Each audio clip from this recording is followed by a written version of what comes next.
Tehran की सड़कों से खामेनेई की ब्रिगेड ने युद्ध का बिगुल बजा दिया है। क्रांति की सालगिरह से क्या ईरान ने ट्रंप के लिए नया ऑर्डर जारी कर दिया है?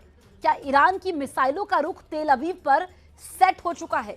47 साल बाद ईरान की सड़कों से एक मैसेज क्लियर है।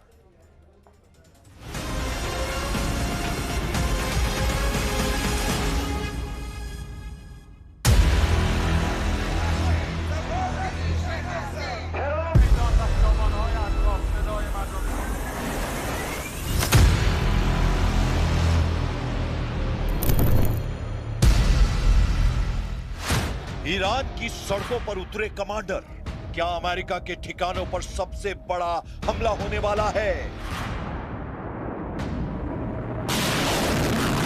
तेहरान की सड़कों पर बैलिस्टिक मिसाइलों की तैनाती, क्या तेल अवीव पर मंडरा रहा है तबाही का साया?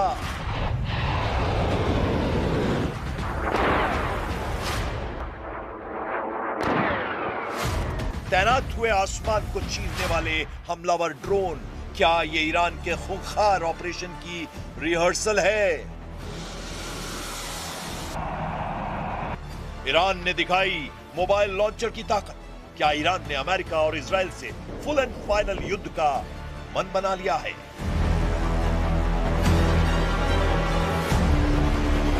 तेहरान की सड़कों पर जन सैलाब, क्या जश्न के बहाने जंग का पैगाम दे रहा है ईरान? तेहरान की सड़कों से उठी एक गूंज, एक ऐलान और चेतावनी, क्या ये ईरान की अमेरिका और इजराइल को खुली चेतावनी है?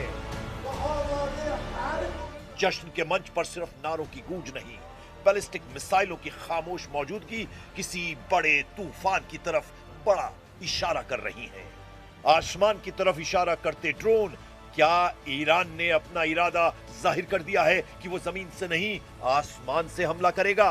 मोबाइल लॉन्च सिस्टम, क्या ये सिर्फ ताकत की नुमाइश है या ईरान के बड़े फैसले की तरफ इशारा है?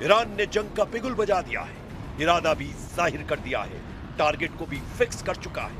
हम बस वो सबूत दे रहे हैं कि कैसे ईरान अमेरिका और इजराइल पर भड़का हुआ है।